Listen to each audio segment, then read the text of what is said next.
Nicole Whalen is a Harper Schmidt Fellow and a collegiate assistant professor in the social sciences at the University of Chicago with a PhD in philosophy from the Graduate Center, City University of New York. Her primary research lies at the intersection of political philosophy, economics, and the history of philosophy. And she also has interests in feminist philosophy and environmental philosophy. And today she's going to be speaking on price and property and non-domination. Croeso mawr, Nicole, welcome. Great, thanks. Let's get my computer on.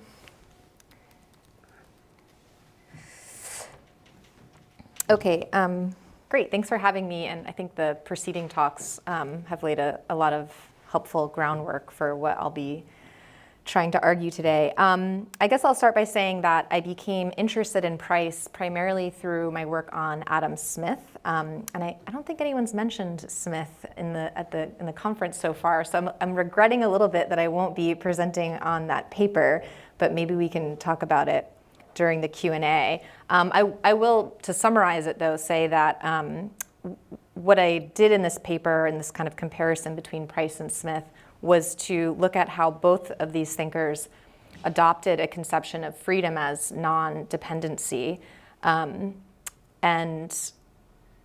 how they sort of conclude very different things about the emerging capitalist economy and the extent to which that created new conditions of dependency for producers.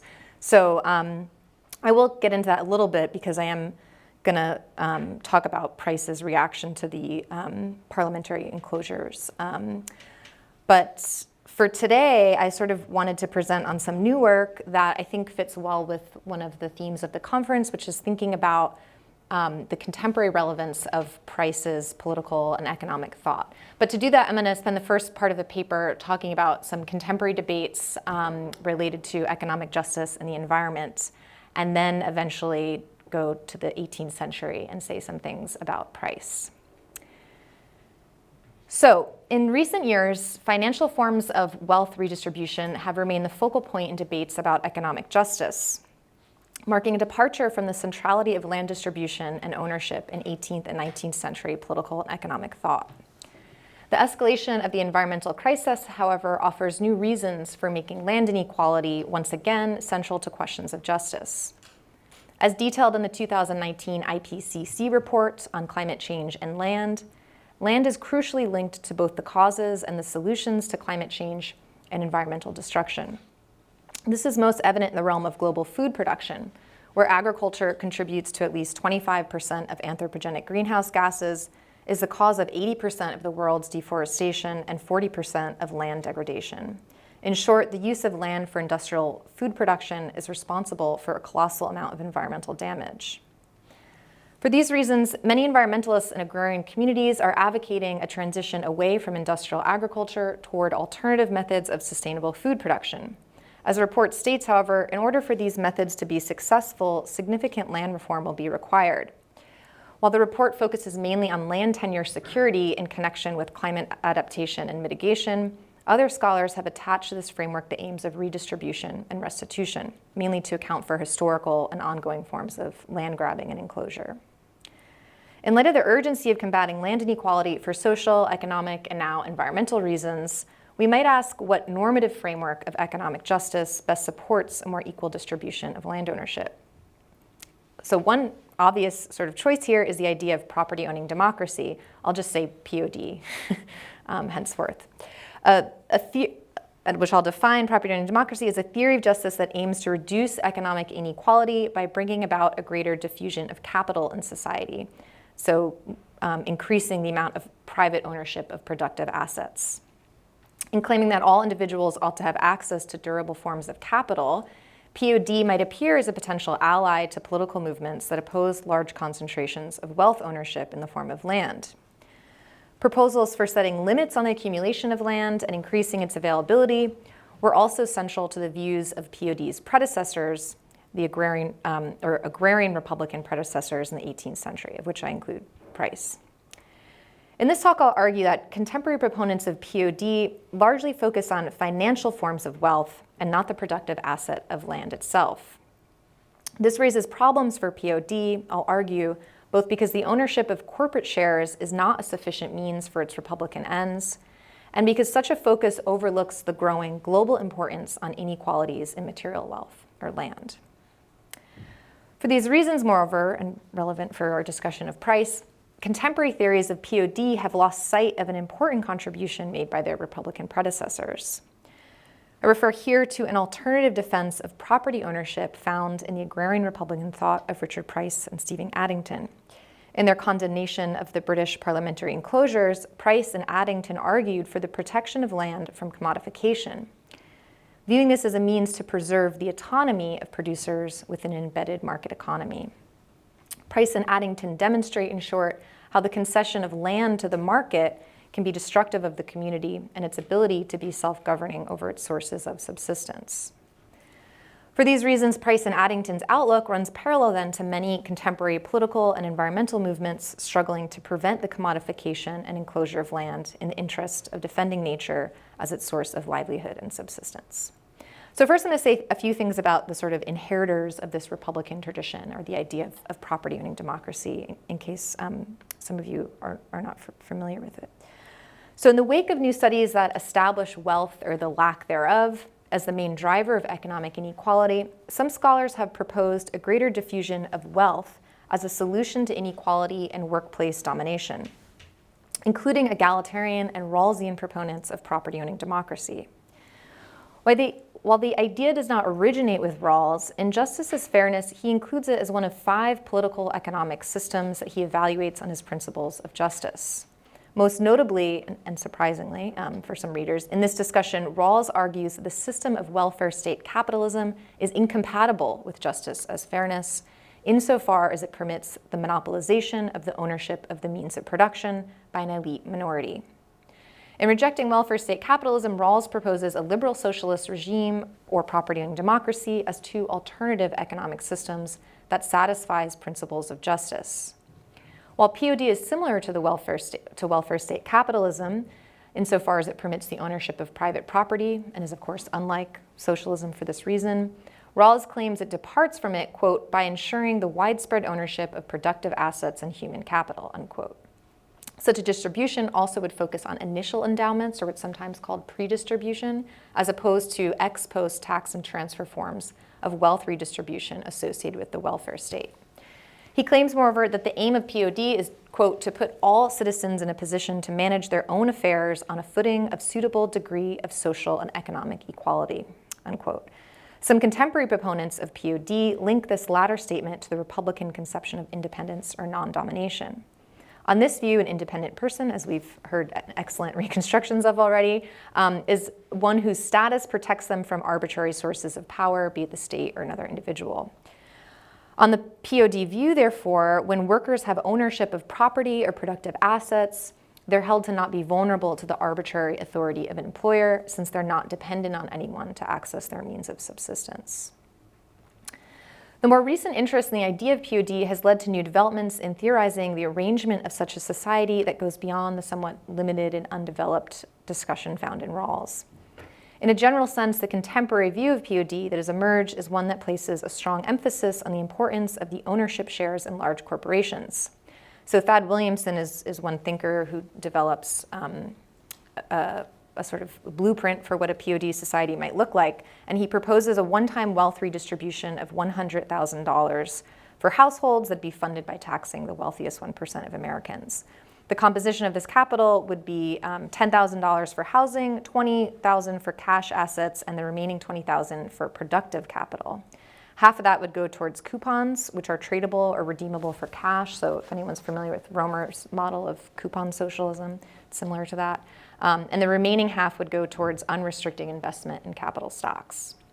So just briefly, there's lots of criticisms I can say here, but I'll mention 3. The first is that I would argue there's no direct way that this form of financial wealth as property or in the form of shares of wealth, necessarily sort of democratizes work or protects workers from arbitrary forms of governance, which is what property ownership is supposed to do on these accounts. So I can't get into this, but essentially, while this form of property can remove workers from work, I would say that that's a kind of temporary freedom, a right of exit. It's sort of only temporary. It doesn't actually lead to increased decision-making power within the place of work. The second criticism is a bit more relevant, which is that aside from failing to ensure the self-governance of laboring activity, financial wealth also falls short in its ability to embed markets or to subordinate market activity to collective decision-making. And this will be an important distinction with the agrarian Republican view.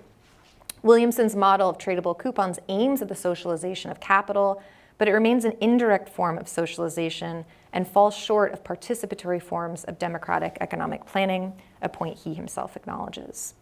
The more obvious problem with this approach is that it also doesn't explicitly address questions of land. The only material asset Williamson discusses is residential. The emphasis on corporate shares, moreover, is also consistent with the financialization and concentration of land ownership in the agricultural sector. Some of you might know Bill Gates is now the largest owner of farmland in the US. Farmer Bill, he's called. Large private enterprises like agribusinesses or farmlands owned by investor firms, in other words, would not be ruled out as long as income shares were more evenly distributed throughout society. But this is precisely the sort of industrial model that environmentalists are opposed to, since it prevents individuals from having direct access to the management of land. Now, despite all these concerns, their focus on, unlike other kind of theories of distributive justice, POD's focus on thinking about redistribution in terms of productive assets still make it a kind of appealing option in the justification of these land-based environmental reforms. So now I'm going to turn to the 18th century finally, and look at a kind of, I would say, early defense of property owning democracy in the history of Republican thought, and suggest that this provides a more helpful model for thinking about economic justice and the environment. So the idea of POD is often traced back to 17th and 18th century debates where some Republican thinkers like Harrington, Rousseau, Price and Addington, who I'll talk about, envisioned an agrarian Republican ideal as a solution to political and economic forms of domination. Some of you might be familiar with some of the key passages in Price where he defends this outlook. In his observations on the importance of the American Revolution, Price extols the self-sufficient Northern American colonists and claims that their level material conditions ensured, quote, the rich and the poor, the haughty grandee and creeping sycophant were equally unknown, unquote. He also speaks favorably of a community of goods and the abolition of property, claiming that in order to prevent the evils of oligarchy, quote, it is out of doubt that there is an equality in society which is essential to liberty, end quote. Similar then to many early Republican thinkers, Price associates the equal distribution of property in society with a balance of political power and Republican self-rule.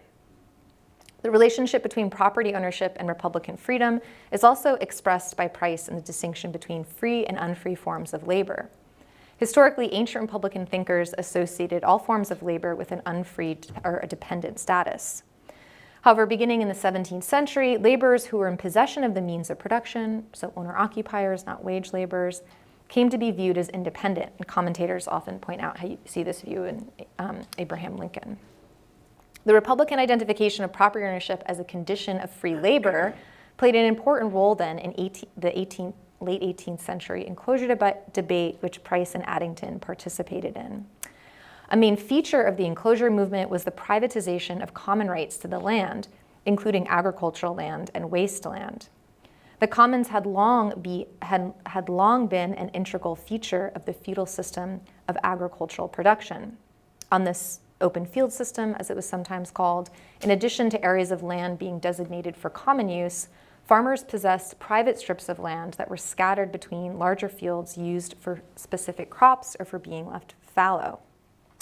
While the open field system was characterized by a mix of communal and private rights to the land, in both cases the use of property remained subject to the collective management of the village. This, of course, dissolved with the transition to a capitalist system of agriculture.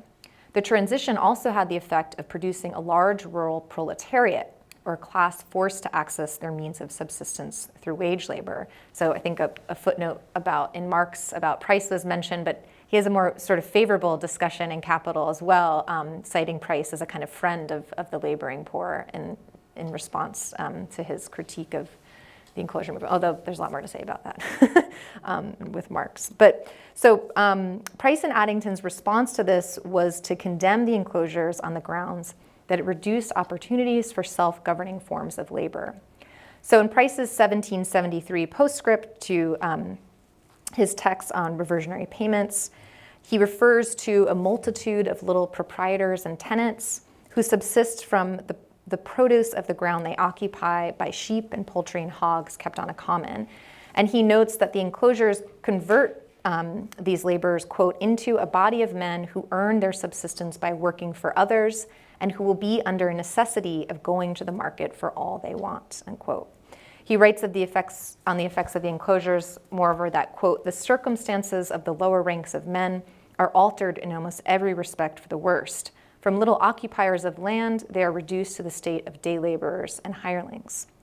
Moreover, invoking again this distinction between sort of free and unfree forms of labor, he predicts, without any effort to counteract the enclosure movement, that the, quote, the whole kingdom will consist only of gentry and beggars or of grandees and slaves, unquote.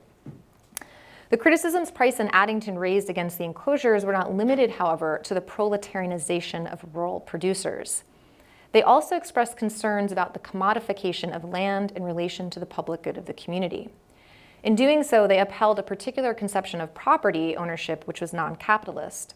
On this view, it was understood that one's use of property was limited by the rights of the community, especially as it related to subsistence needs, and that property, moreover, was not an alienable commodity.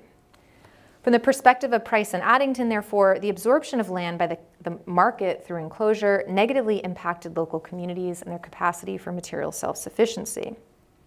So in other words, when property is not commodified, right, there's more assurances that people will put the land to use in ways that are good for the local community. But this assurance is what's lost under capitalism, since there's less social constraints on the use of land and it becomes alienable. Price, for example, invokes these concerns in his discussion of high grain prices, which of course, was a huge topic in the 18th century. You see it in Smith and the physiocrats debating the liberalization of the grain trade. He claims in the past, high grain prices did not cause alarm among the poor because, quote, being more generally occupiers of land, the people were less under necessity of purchasing bread, unquote. When the poor were dispossessed of the land, however, high prices had a greater impact on their livelihood since they purchased their subsistence on the market. Without access to land, high grain prices could render the poor, therefore, he says, incapable of maintaining themselves. So in short, Price comments on how the commodification of land made small producers more vulnerable to the vagaries of the emerging capitalist market. Addington, who Price favorably directs the reader to in this postscript, also offers an example of this in his discussion of timber. As he explains, proponents of enclosure sometimes claimed that enclosures promoted the public good because proprietors of large enclosed estates planted trees for timber, which was a national good. In response to this, Addington argues that because enclosed land was not subject to any legislation that required a portion of the land to be employed in planting timber, very few proprietors of enclosed land actually grew it. Conversely, it was more common for trees to be destroyed for the construction of posts and rails in the new enclosures. He concludes that these new proprietors on the enclosed land, that they focus only on present gain rather than the long-term effects of the use of land will have on the public good of communities. In response to the harms caused by the enclosures, Addington and Price offer several proposals for land reform, including setting limitations on the amount of land that proprietors could accumulate and increasing the distribution of property ownership for the laboring poor. So reaching my concluding points here, what I want to suggest is that we should view these proposals concerning land distribution as a response to the disembedding of the subsistence-based economy on the open field system. So I'm using a term embedded here from Karl Polanyi, who uses it to designate economies that are enmeshed in or subordinate to social institutions and norms. When economies are disembedded, they're subject to the self-regulating mechanisms of the market, or the forces of supply and demand mediated through market prices. The open field system exemplified an embedded economy since producers did not base decisions about the use of land on individual profit motive, but rather according to the needs of the community. On this model, production and consumption were brought under more local or social forms of control. Enclosure, conversely, in privatizing and commodifying land, removed the governance of land and the local economy away from the community's purview. In their defense of the open field system, agrarian Republicans treated property and land as a bulwark against market forces, not as something to be absorbed by them or traded within them. So just 2 quick points to kind of highlight, I guess, some of the takeaways of what I've been saying here. I think kind of broader concern of what I've been thinking about is how some contemporary theories of economic justice need to sort of rethink some of their fundamental categories like property and prosperity and value in light of the environmental crisis. So here I've just focused on POD, but I think a lot of theories of economic justice could be included here, but how POD in adopting this normative conception of property as immaterial or financial wealth makes it incompatible with some of the aims of environmental justice. And so the idea is there maybe a corrective in these older agrarian Republican ways of thinking about land. But the second point, I think more particular to Price, is that I think when we look at how Price was viewing the market or the development of agrarian capitalism, it makes him less susceptible to some charges of elitism. So Marxist historian Ellen Meeskins Woods has an article where she compares the outlook of Republican thinkers to the levelers during the period of the English Civil War. And here she argues that despite each group's mutual opposition to the crown, Republicans didn't adopt the sort of inclusive democratic measures and radical proposals for land distribution that the levelers had supported. So she claims that Republican thinkers supported a limited ideal of non-dependency in their defense of oligarchic republics. And there have been other charges against the Republican tradition on these same grounds.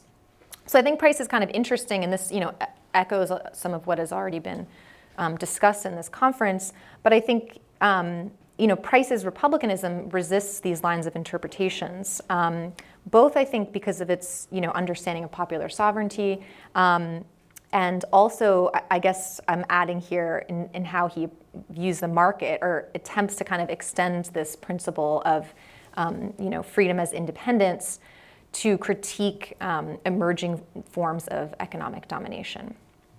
So I'll end it there.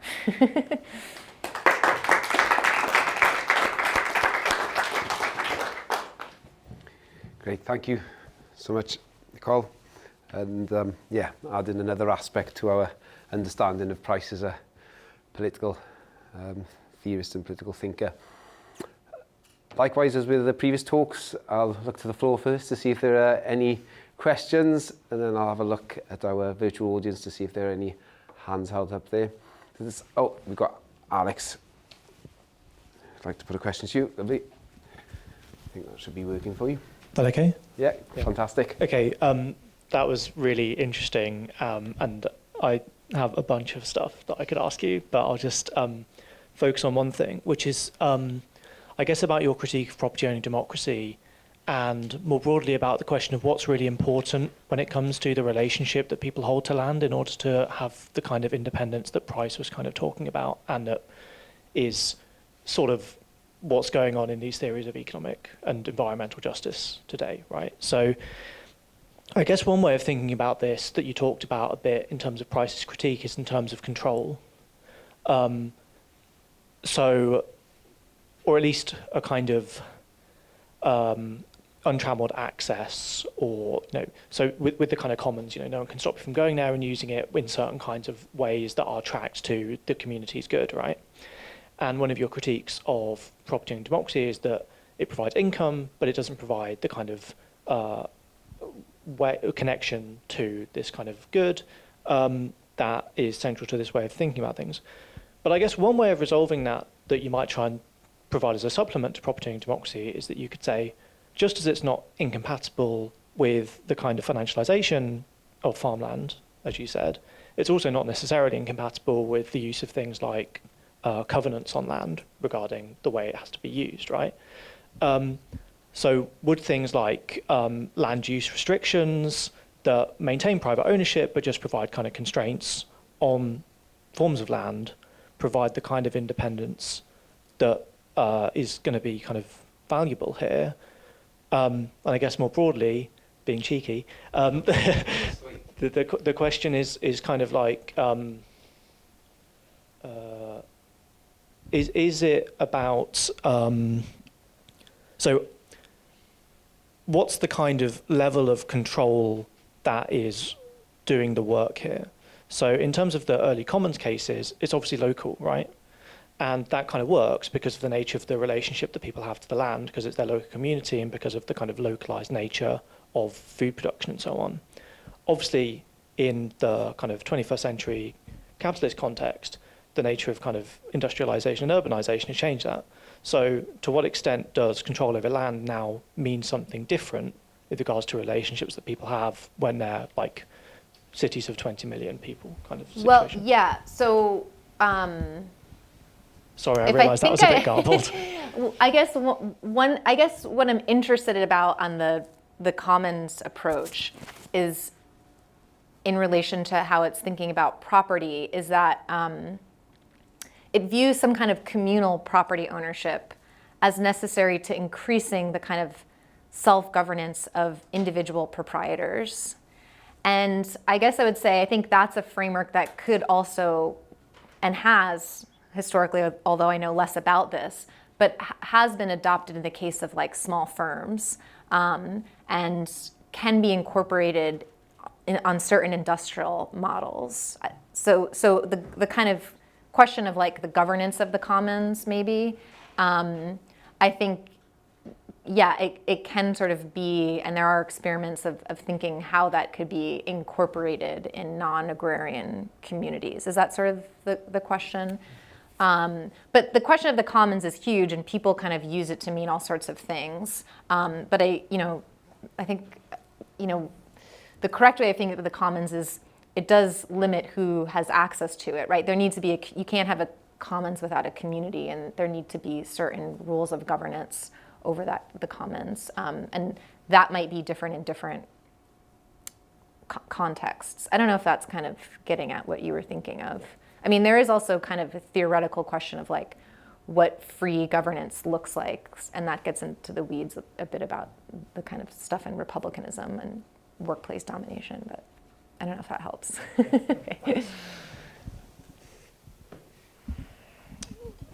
Thanks, I really enjoyed it. I haven't thought carefully about this, but it strikes me that there's sort of similarity between things you were saying and things Rachel was saying in the previous talk, in the sense that, I mean, if we think about agrarian republicanism and we go back to Harrington, I mean, Harrington, as I understand him, just says that, we should divide the land into equal parts. Each one of us will be independent in the sense that, we have our own plot of land and everything that comes with it. Whereas, the commons is a different thing. The commons is a form of independence that comes through interdependence, which is kind of similar to what Rachel was talking about, the independence that comes through the reciprocity of social insurance. So I'm just curious if you have any thoughts on that. Yeah, I mean, I think that's helpful, and yeah, I'm excited about reading more of her work on this. Although it's talking about the transition away from land to immaterial forms of wealth, which I'm raising some questions, right? Should we adopt that as the new normative conception of wealth? But I think that question also comes up in Price because he was also talking about this yeomanry model in the American colonies. And I'm not sure, maybe some historians can tell me about this, the extent to which the commons are being incorporated there. And did he see any sort of tensions with that model? I mean, he does, from the way he describes it, it still seems to be a kind of self-subsistence community. He talks about the colonists as making their own clothing. So it still seems to be kind of, protected from the market, right? And I think he's critical of free trade. He advises the colonists to not, engage in free trade. So, but yeah, I think it's a helpful distinction that needs to be worked through. Yeah, thanks. Hi. I find, the discussion of land ownership in some ways quaint. But, fast forward to now, and you're an environmental philosopher, you're thinking about carbon. You're going to be stuck with the impacts of carbon for a lot longer than I will. And Thanks. yeah, right. Thanks from your generation to my generation. I get the sarcasm. So, you could take a sort of commons approach to carbon, but it feels like to address the urgency of it, what you need is a concrete counting of the carbon, which I think governments are hashing out now, kind of monetization of that. In our present day, how do you view the sort of quantification versus that sense of community? Why don't we all just pull together and fix this?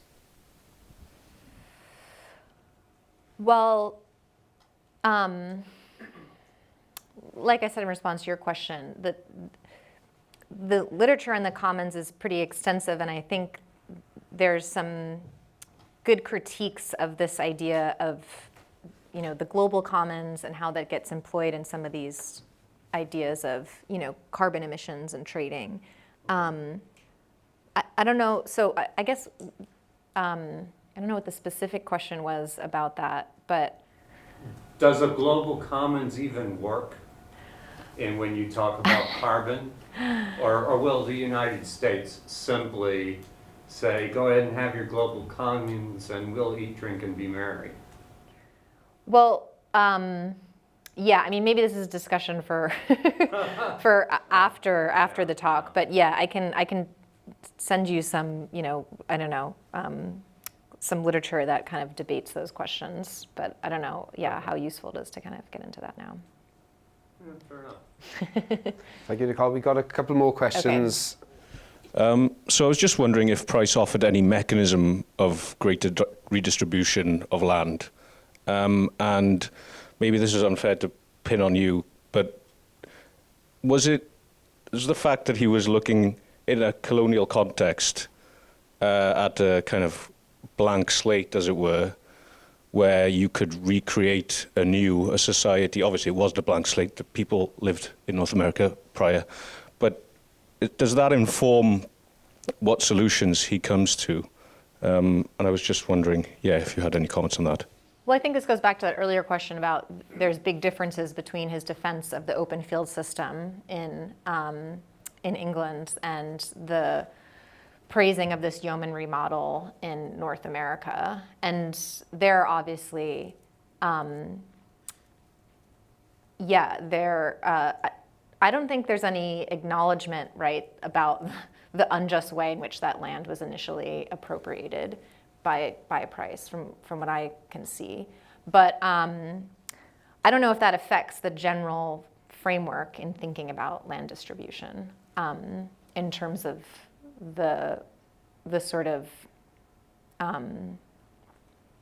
the argument he's making about the importance of land ownership in relationship to Republican freedom. Yeah. And we've got one more question then from Alan.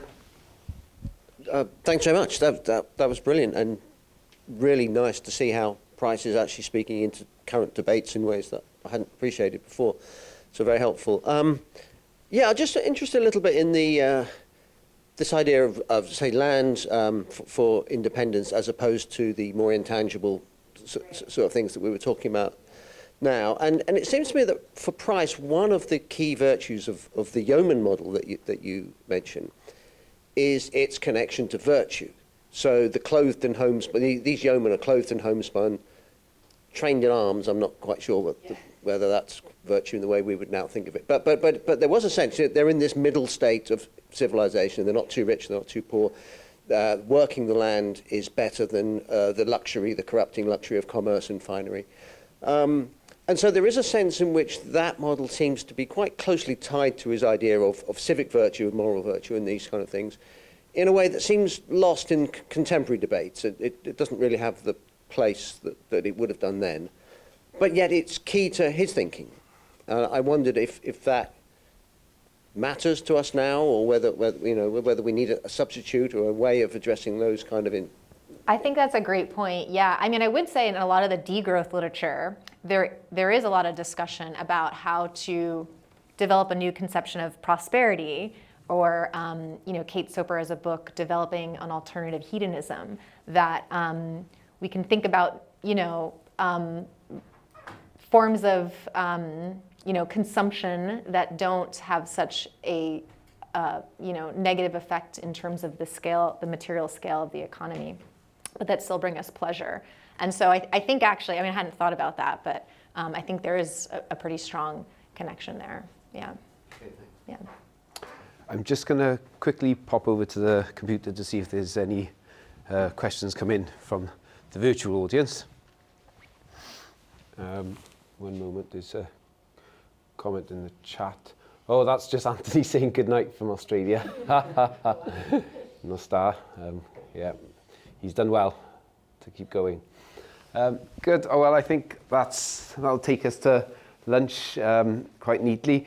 If you just indulge me for a moment in my parochialism, but when I've been listening to these talks from Nicole and Rachel, it led me to think about a statue for one Welsh hero that is not that far down the road. So if you go down towards the main shopping precinct, you'll see a famous statue of one An-dra-awdurdod, who was voted #1 in a poll of 100 Welsh heroes about 15 years ago. And of course, An-dra-awdurdod is famous, if nothing else, for establishing the National Health Service. And again, it sort of makes me think about this theme of remembering or recovering Richard Price. And I think on the basis of the talks that we've heard from Rachel and Nicole, it's striking for me actually the sense in which you can look at Price obviously as a sort of proto-egalitarian, proto-socialist.